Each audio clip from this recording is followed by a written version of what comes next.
it also feels kind of like you are slapping the people who chose to be nurses. Like, oh, you chose to be a nurse? Oh, you chose to be that stereotype? Oh, you chose to be part of the problem? That's where, like, this thing comes in, right? And so... Hey yo, what's up you guys? So I'm coming to you with another video, and we're breaking down the Tabo Season 2, and as we're talking about, are Asian stereotypes true? You know, real quick, alright, we'll get into it, all that good stuff, right? But I gotta be real, like, I haven't been making these videos, and this video came out back in November 2021, and you know what, no offense to One Down, but it's kind of like, y'all season 2, alright? You need to up your game, and so I had no inclination, I had no motivation to do this video because the last video was talking about ube.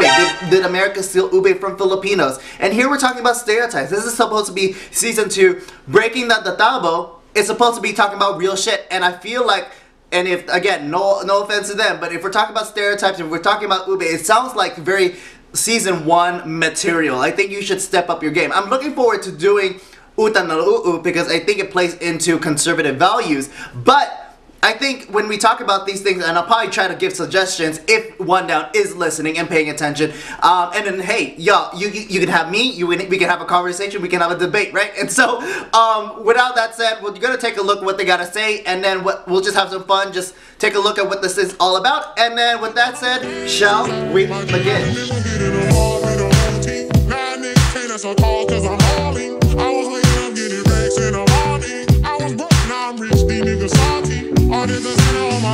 But first, of course, if you're new to my channel, what is up? My name is Mitch, Maverick Mitch. Hey Mitch, the real Mitcher, all the Mitches, and pretty much I like talking about what I like talking about. So, current events, reviews, pop culture, social, political commentary, be sure to check out all those videos as you're finishing this video.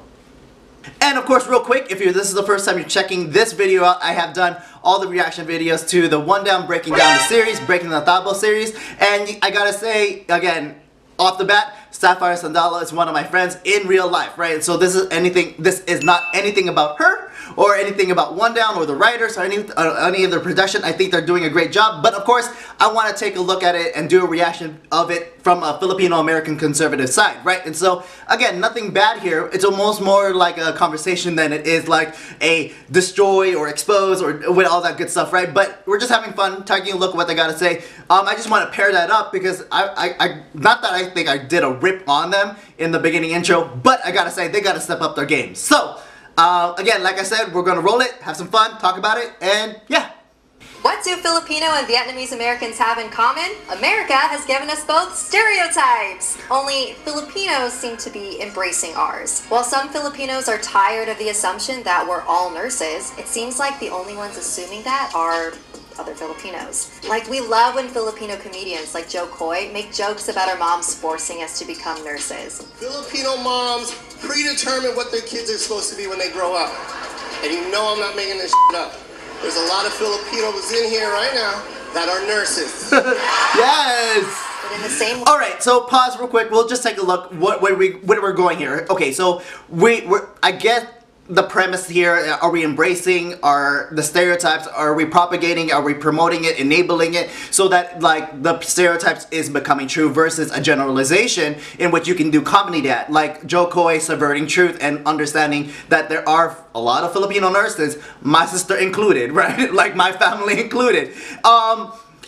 So I think we're gonna go there. I don't know how deep we're gonna get this. It's like, you know, like we can take a joke, right? And so, like, are we gonna go like stereotypes that's harmful to anything in the conversation of anything that is dealing with anything? I don't know. But also, real quick, talking about Joe Coy, I work actually with Joe Coy's mom, Josie Harrison.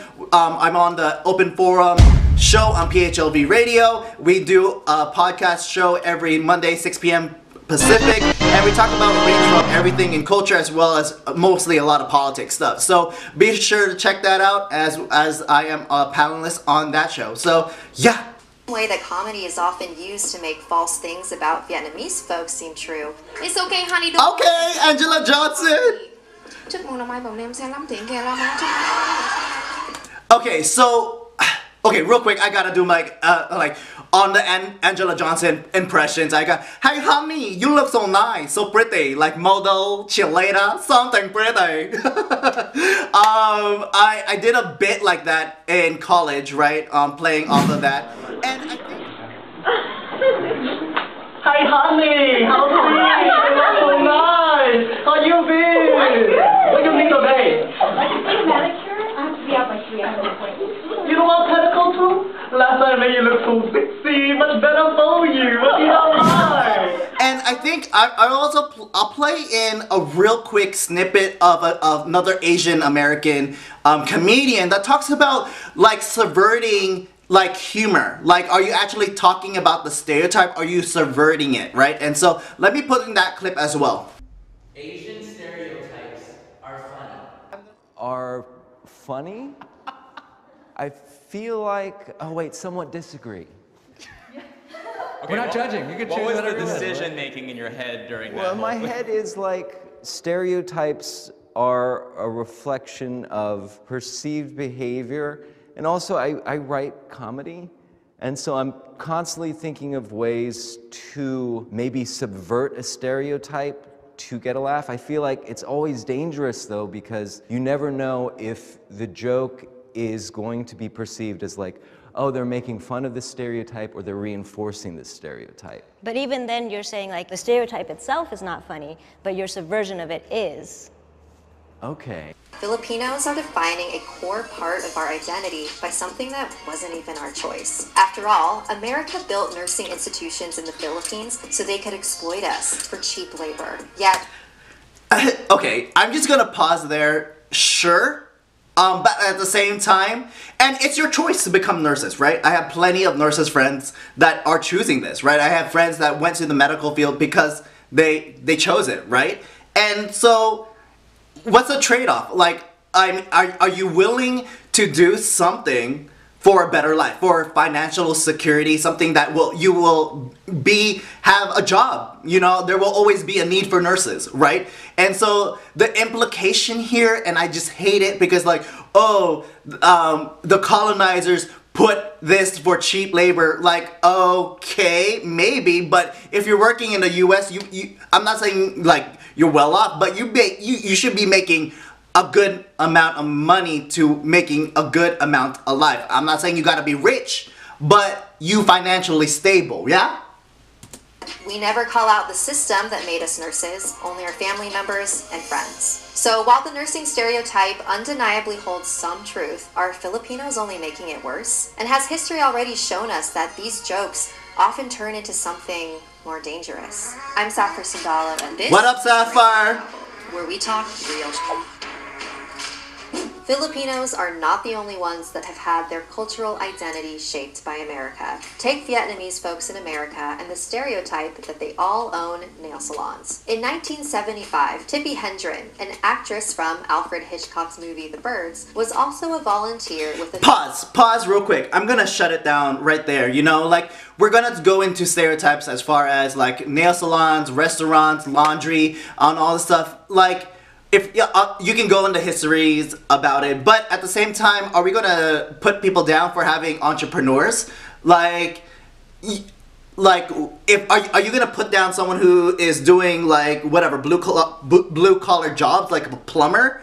Like if they're doing a good living, if they're doing an honest living, what's wrong about them doing whatever beauty hygiene salons and all this stuff, or even a donut shop when it comes to whatever like Asians are doing that, you know? And so this video already irks me because they do it underhanded, in which all of these things are negative, but at the same time I want to say it more as a positive. I'm not saying that you have to be in these jobs if you are Korean, if you are Japanese, Chinese, whatever, Vietnamese, Cambodian, whatever, Filipino, you got to be these jobs. Obviously you can center your life and become something else, but I don't know, I don't like where this is going.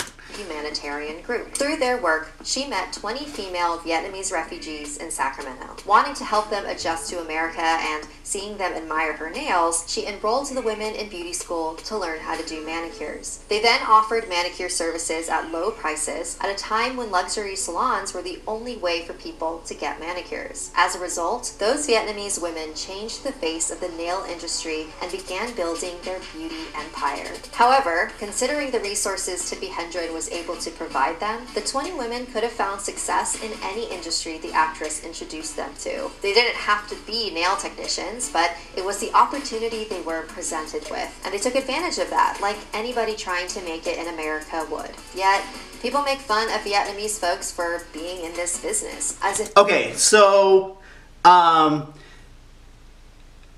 again, are we gonna be thankful in a sense? I'm not saying, oh, I'm thankful for everything, but thankful in a sense like you were given an opportunity, you can do something else, but you were given an opportunity to excel in something, and like you're saying, you excel in so much you are affecting the industry as a whole, right? And so if it wasn't their experiences in America that caused it. And it was America that decided nursing would be one of the only paths provided to Filipinos. When we immigrate to America or are born into an immigrant family where the pressure to succeed is extremely high, nursing and healthcare becomes the obvious career choice. While our titas may feel like the main pressure to pursue the medical field, the cause is much deeper. America's attempt to make up for their own shortage. Because we see that minority— Pause real quick also. I mean, again, it's a good living. Like, if you're gonna choose nursing, and again, you don't have, like, no Filipino is out there that doesn't have to choose nursing, right? Like, you can go in the military, right? Like, you can choose engineering, you can choose a lawyer, you can choose all these other jobs. And then now you have YouTubers like myself who are Filipino, right? You can go in the entertainment industry and not go like the Hollywood agent route. You can become the next Anna Akana and become an actress on the MCU by becoming a YouTuber. You know, there's untraditional ways of how to do these things, right? And just to say like, oh, all Filipinos, or they're implying that because there was a group of Filipinos that became nurses, that is the only stereotype, or that's the only career choice. I think that is, I just don't like that where this is going, you know? So, yeah. In America are already easily blamed for things that aren't our fault. Take COVID-19. Rather than the government being held accountable for their pandemic response, Asian Americans took the fall. Love this take. Love it.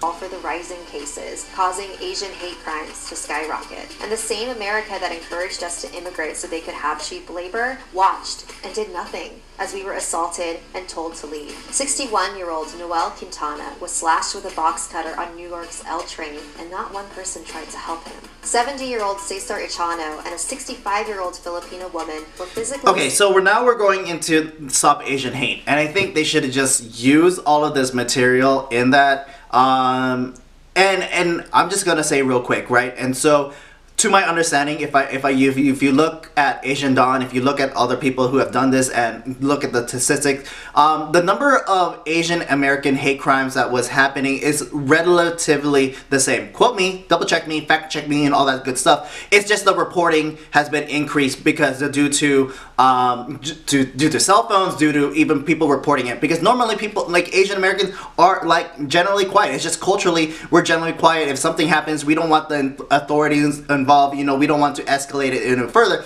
I think people are getting out of the shell in a good way, right? And so a good example of this is in the Air Force, in the military, number of sexual assaults happening, right? And so the number there. In the recent years, to my understanding, again, you can fact check me, there is a number of people reporting sexual assaults. It's not that the sexual assaults were increasing, but people were having the courage to report it. So it looks like there is a growing number of cases when the cases were always the same, but just more people were going out of their way and having the courage to report these incidents. And so I pair it up again with the Asian American Stop Asian American Hate and all this stuff. And like, hey, some of them are very much true. There's a lot of racism out there. I'm not gonna dismiss that, but at the same time, people are just effed up, you know? I'm not saying that gives people a pass, but like at the same time, I'm not gonna a liberal, a Democrat would want to regulate that through laws, right?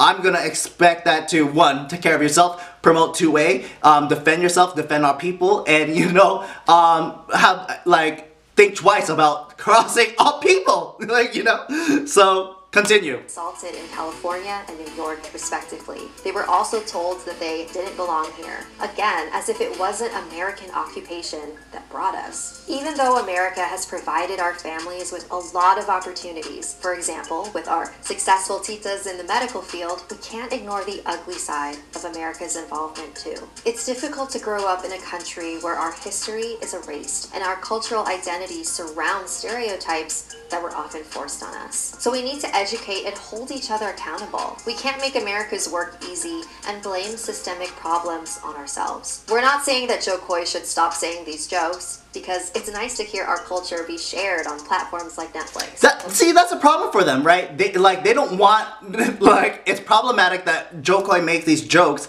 but they're like, oh, we have to talk about injustices. We need to talk about everything that we're, colonization and colorism, and oh! We also need to be cautious that we're not placing all of the responsibility on ourselves all of the time, especially when some people are ready to misinterpret and act on that information. Because when we seek out the truth, we find that America isn't the solution to our problems. It's the reason. I don't really get that last portion, but I mean, if you want to solve your problems once, work on the most basic level with yourself, right? Fix yourself before you can fix the world, right? Type thing, Jordan Peterson, right? Before clean your room type shit, right? And so, let's go final thoughts, right? Or real quick. So obviously, this is one video that irked me the most. The other videos was kind of whatever. Some of them was cool, but this framing is such a and not even the Donald Trump stuff, right? But this framing is so really it's very off-putting, right? Because in many ways we're talking about Asian stereotypes, and you could talk about, okay, let's go back to my original thought. I think it's underhandedly, because it feels disingenuous talking about these stereotypes of jobs that actually do better, especially nurses. That's a good life, and that's your choice to have that life if you want that life, right?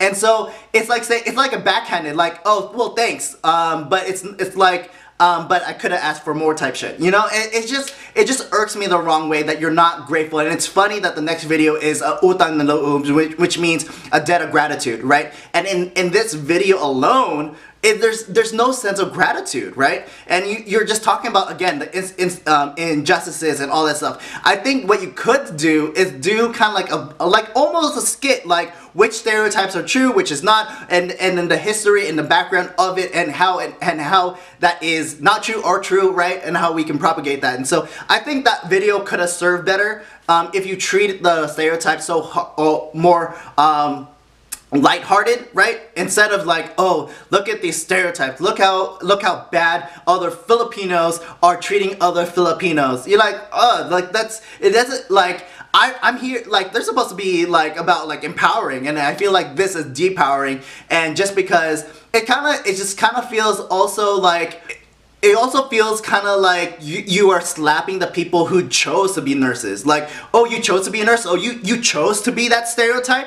Oh, you chose to be part of the problem? That's where this thing comes in, right? And so, final note, last note, I think we're at the point in 2022 when I don't see this as an issue. As far as, again, the only stereotypes we're talking about is the job aspect, and especially when it comes to the nurses, and they threw in the Vietnamese stuff just as a added supplement. I don't know, but the point is, in 2022, I think we are being able to do whatever jobs. I think our parents, especially those of us who have first-gen parents, or those of us who are first-gen individuals themselves, obviously it's very Asian to go into fields, not only that are STEM fields, the science and mathematics and engineering and all of that, and technical jobs, but Asians are inherently conservative, so you're gonna go for financially stable jobs.